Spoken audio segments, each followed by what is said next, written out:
எத்தனை சாமி வந்ததையா,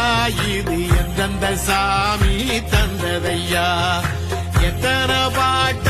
சொன்னதையா, அத சுத்துற பூமி கண்டதையா, அடிச்சு வீசும் காத்துலையும் அந்த தகப்பனாச சுத்துதையா, பிடிச்சு பூக்கும் விதையிலும் ஒரு வம்சத்து கதையே உள்ளதையா, 100 தலைமுறை சேர்ந்து செதுக்குன ஈர நலம் இது பாறையா,